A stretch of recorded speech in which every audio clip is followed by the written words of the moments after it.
How you going, guys? Mechanic CHEV here. I got a Holden trax. I'll be doing the water pump and the thermostat, giving you tips and tricks along the way. So far I've removed the airbox, the ducting, pretty straightforward. 2 Phillips head screwdrivers. There's a number 7mm bolt here. Take that off and yeah, so we'll show you the next step. We're in Australia, so I'm going to remove the driver's side wheel, and then now we're going to remove these trim clips. Okay, we're only going to remove it up to halfway. You can remove the whole thing, and I'm going to flip this thing around this way. So you get these Torx bits here, okay, and then we're going to go around underneath a couple of bolts and release it from here, and yeah, go from there. Now I've exposed this one, so I've moved the back. You can see a big gap. We're going to go underneath. Okay, I'm gonna undo that bolt there, and I'm gonna undo that bolt there, and then after that I'm gonna support it by the jack, put the car back down, and then all the work will be done from the top now. Okay, so if I need to line up the belts I can do that, but after I do the engine mount bolts on the bottom. We can see the bolt down here. You can take that out, and you can take out this bolt here. Okay, now I've gone ahead with the jack. I've gone ahead and supported the engine. Alright. Now that's going to allow us to go and unbolt these first. So they were the number 15mm bolts. Okay, so take that out, and then we can now focus on, once again, that bolt there and this bolt here. So we'll wheel that out, and see, it's already loose because I took the bottom one out, and then we can get access to the belt. GM or Daewoo have done very nicely here. As you can see, it's a bit difficult to take that mount off. Now they've given you a hole here, so you can actually slide the bolt in the hole and then take it out that way. Okay, so and then also what I've done is, once again I'll repeat myself, I've lifted the engine up by using the jack, which is down here. Okay, so and then this part is a bit fiddly. You just have to play with it, just to take it out. And look at that, guys. So very nicely done here. Thank you GM. Before you take off the belt, it's a good idea to crack these bolts up. Okay, they're E-Torx. Now that's my diagram here. It's not the best diagram, but if you don't like it, you should get a life. I don't know, do something about it.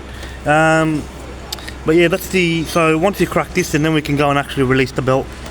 I've got an E14 Torx bit on my long breaker bar, and we're going to go this way to release the tension, like so. And that's going to, see that motion there?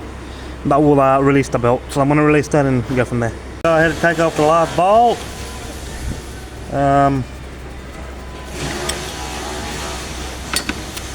Here comes our pulley. Exposes the old water pump. Let's go ahead and take all the bolts out. This tab here, lift it up and then push the button in. You'll be able to unplug it from there. Now for that, for this spring here, you'll see a gap opening. So I'll put our screwdriver in there. We'll pick that up because I've got it in a drip tray. You shouldn't go out that hard, and yank this pipe out, like so. Okay, so I've got a drip tray down there, and my spring is luckily falling into there. It shouldn't be coming out too far. Okay, so don't do that. Be careful. I'm going to leave this on here for now. There's one pipe underneath here. You can see the hose clamp down there. I'm going to use a remote hose clamp tool. It's a bit tricky. Okay, I don't know if you can see that.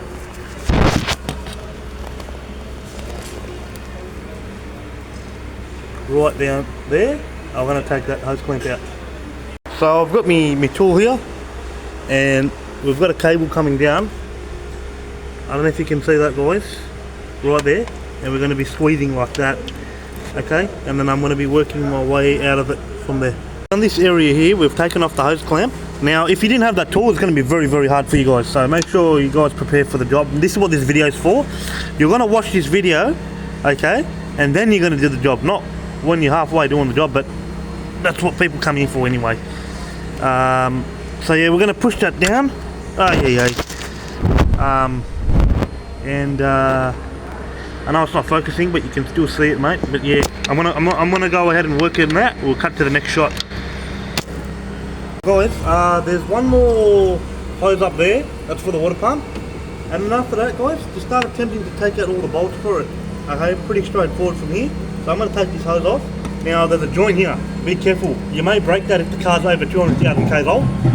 Alright, so I'm going to go nice and gently here and take off that hose and attempt to take the water pump and the thermostat in one whole piece. Okay, so we'll cut back to that shot in a bit. Get a total of 10 bolts. Give that a tap with the hammer. You pull it out as one piece, and then you're going to work very slowly here into taking that pipe off. Now I'm going to change these clamps. Okay, so you get your gasket assembly out like so, and you can kind of see in there the La Pompa. And guys, follow this step to go back to the assembly.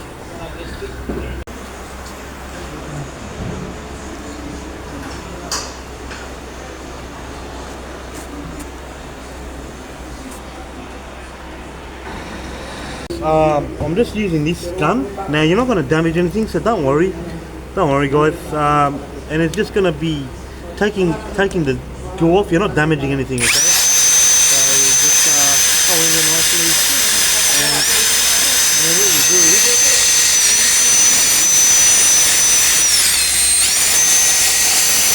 and what we'll do is we'll get a little bit of sandpaper and maybe 400 grit and just sand that up, and it should be nice and smooth, man. So you can see up there, give that a nice clean and should be ready for the new gasket. Coating of aviation sealer on this paper gasket, back and front. I don't use RTV unless the cylinder block's heavily pitted. Okay, so I'll put that on there, and then I'm going to slap the pipe on and slap it together. Put some Vaseline over this pipe, make it go in easier, and yeah, go from there. You got me hoses all plumbed up, and got the pipes on there. Pump pulley, I ended up just using my minigun.